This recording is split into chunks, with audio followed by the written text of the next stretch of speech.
Tiki, we have an issue, and we have a different type of issue here today. We've got an issue that is not that common. It's not without precedence, but it's not incredibly common. Would you like to know what the issue is? Please tell me. All right. Aside from the myriad issues that the Yankees have from a baseball point of view, the Yankee fan now officially has turned on this team and does not like them. Why do you say that? Did you watch the game? Yeah, of course I did. Have you listened to people? The fourth inning was Have you popped interesting. on Twitter? They tried to bunt. Have you spoken to anybody? How do I deduce that? I don't know. Breathing and observing? Come on, man. I know. What do you mean, how do I get that? Look, of course you get that. We've been talking about this for the last 2 weeks. This Yankees team. No, we've been talking about Yankees' poor play. I'm bringing something different to the table. I mean, Yankee fans are officially disconnected from this team, Tiki. Well, I mean, you can only scream so many times that you just hit. Get something done. You can only say that so many times before it starts getting tiresome for you, before it starts getting frustrating for you, before you get to the point where you just toss your hands up and say, all right, I guess you'll start playing when you feel like it, because us yelling at you and screaming at you and expressing our disappointment's not making any kind of difference. Lord knows we tried. We tried, but we've been yelling it's for not weeks. working. We talk about the laissez-faire, the attitude, we won 70-plus games already. We're 26 games over 500. We still got a 9-10 game lead in the division. We're okay. It's not working, though, BT, and they look anemic, so anemic.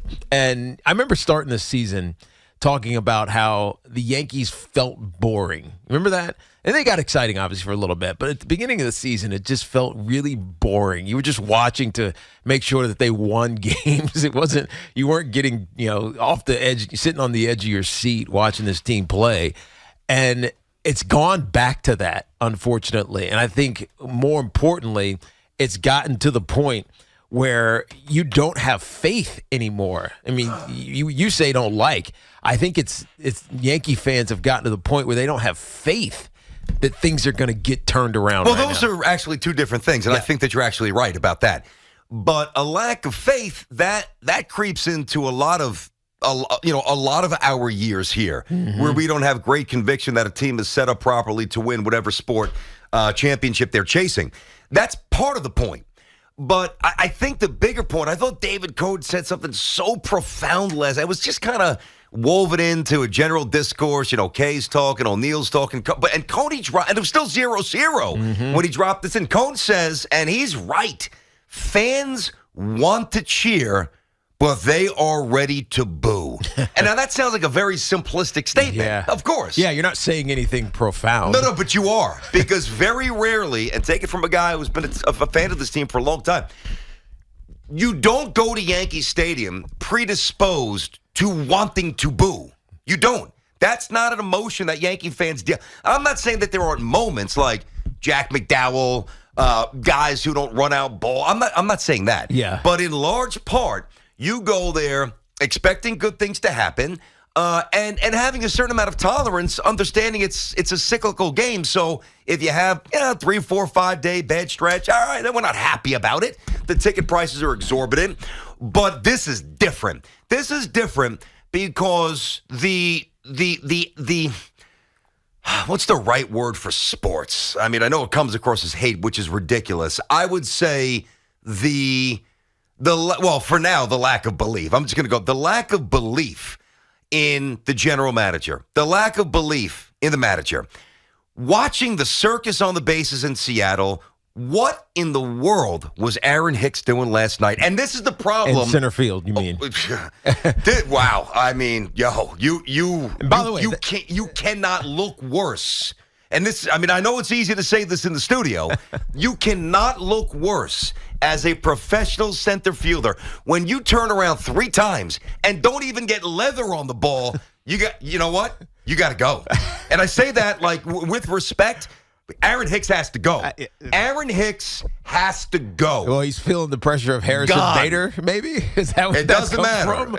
He's not processing the pressure well. You're right. And that's the problem with the Yankees. And that's why the fans don't like this team. Because back in the day, Yankee fans understood, hey, Bobby Meacham. Now, it wasn't always the right thing. Bobby Meacham, you booted 3 balls at short, get down to double, go to AAA. George, intolerant of it. This guy's getting waxed on the mound. Boom, trade him. Boom, free, designate him. Boom, dump him down to the minors. There is no penalty. This is the greatest point. There is no penalty for their lack of spirited play and efficient play. We can deal with a lot. We know that they're not robots, man.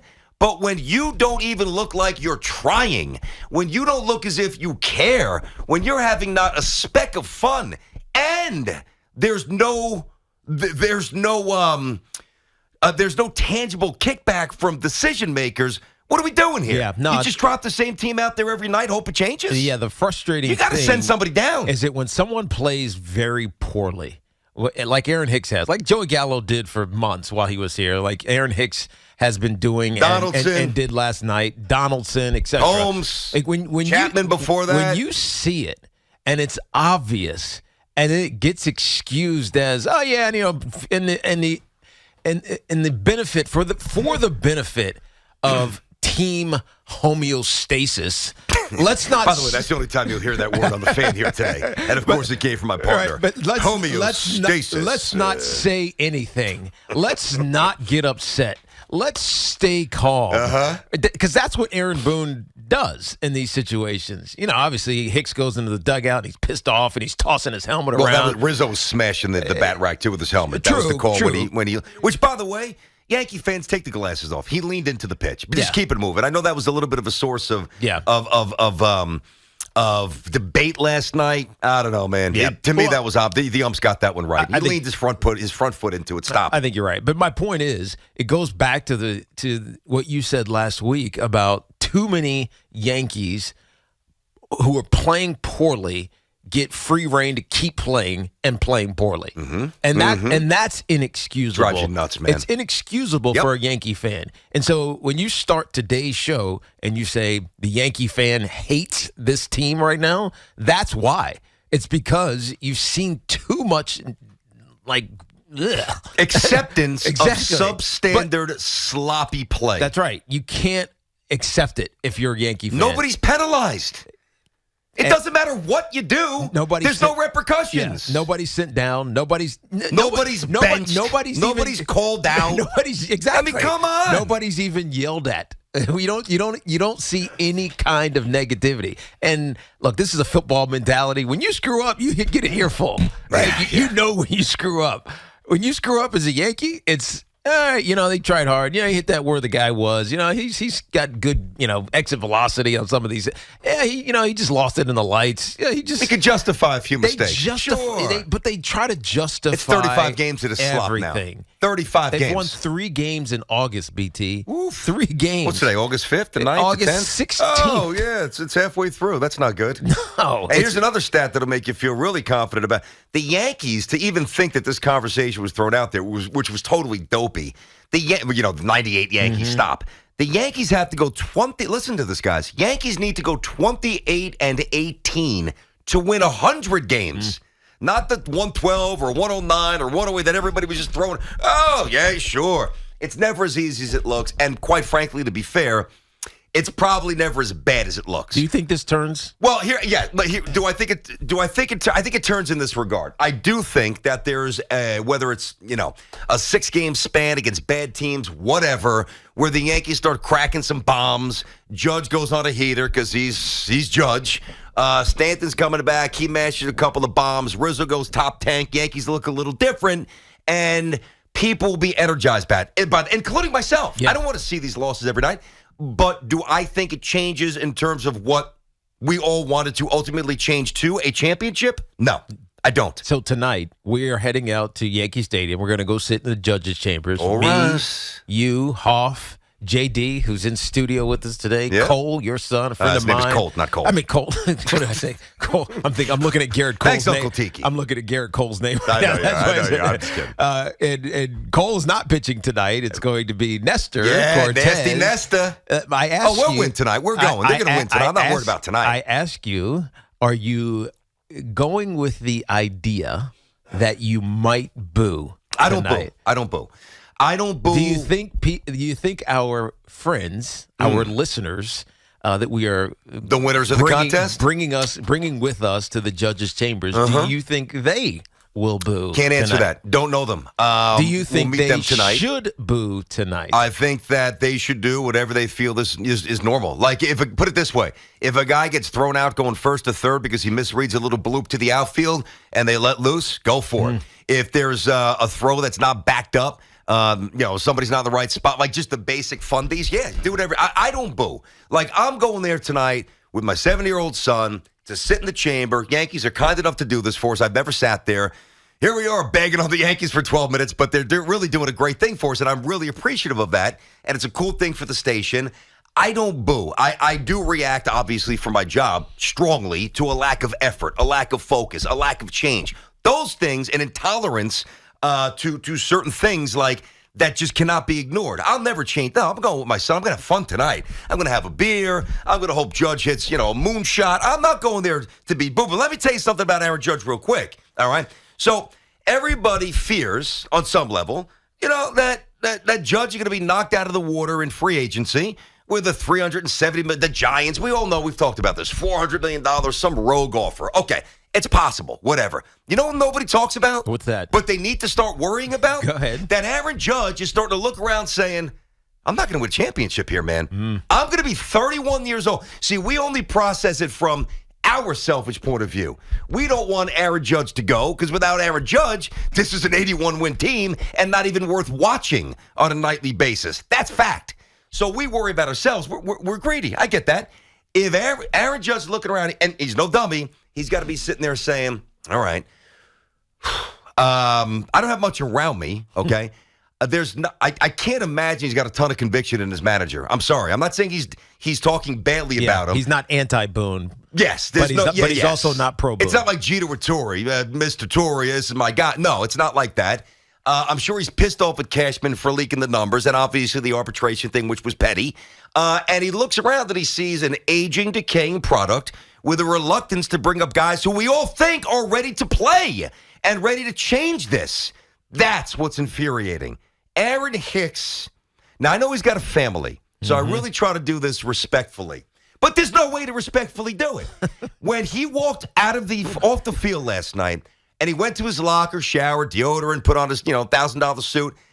Everything else should have been packed up, and he should have been shown the door. Aaron Hicks can't play here anymore, just like Joey Gallo couldn't play here anymore. And it's exacerbated by and amplified by now. He obviously has a mental aversion to performing in the biggest city and biggest stage in sports. Tiki, I could that route. And I'll use the word extraneous, that he took on that fly ball was the absolute worst route I've ever seen a professional outfielder make in my life, especially one, now this is largely overstated because the analytics don't back this up, but especially one who people perceive to be a competent outfielder.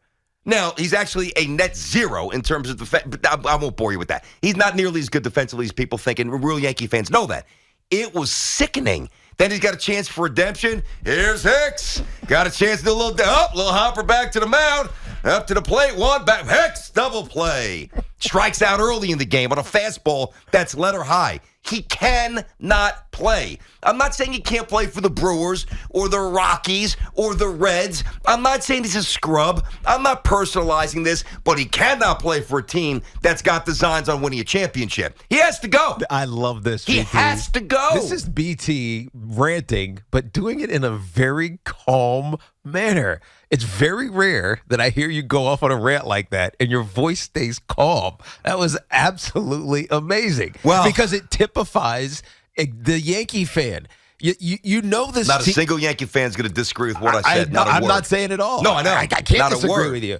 But you're not pissed because they're still good and they still have a chance. It's not like they're 20 games below 500, and they have all this potential, and they never lived up to I'd give it. up at that They're point. still Whatever. good. Yep. They're still leading Still the in first place. division by 9 games. Yay. They're still going to make the playoffs. They're still going to do all of these And they're things. still going to lose in the same manner in which they always do. Out fast. That sounds fantastic when you look at the regular seasons on whatever, the baseball reference. Oh, they won 98 games 103 this year. with Boone early. 105 games this year. Uh-huh. But you're speaking in a calm manner because you know that come October, the same thing is going to happen. It feels that way. How can it not? Sure. Because you and I were talking in Hoff before the show, and we collectively cannot find a solution.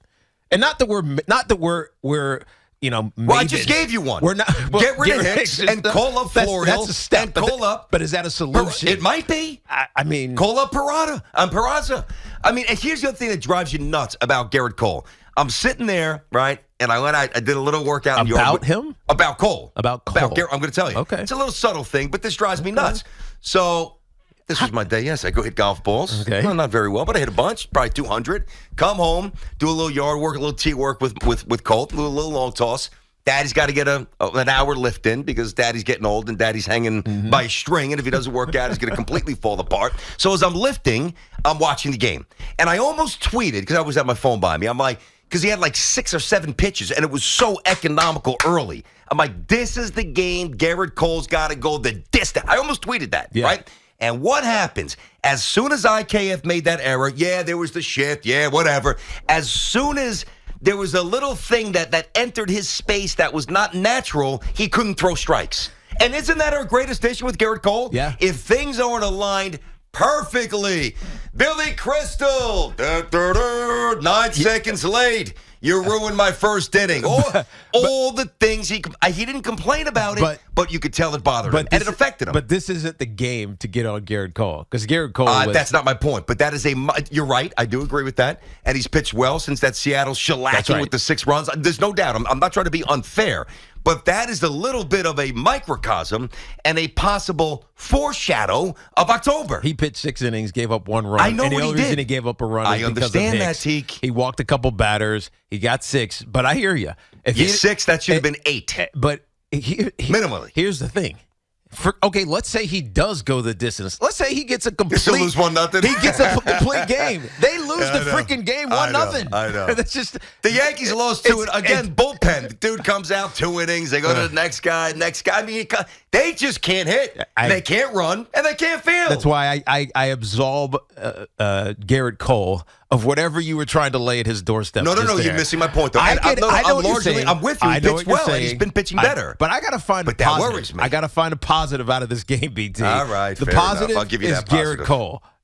no matter what little inkling of I can't find the strike zone anymore creeped into his head, you got to give it to Garrett Cole. The Yankees are losing because they can't score runs, period. There are teams that scuffle, and we will always stand by you as long as you show the effort and at least the slightest interest of busting out and ability to break out. I'm going to stand by what I said, and we'll go into these phones as soon as we get back. 877-337-6666. Now, I know not everyone's going to agree. I said that earlier. Not everybody. I get that.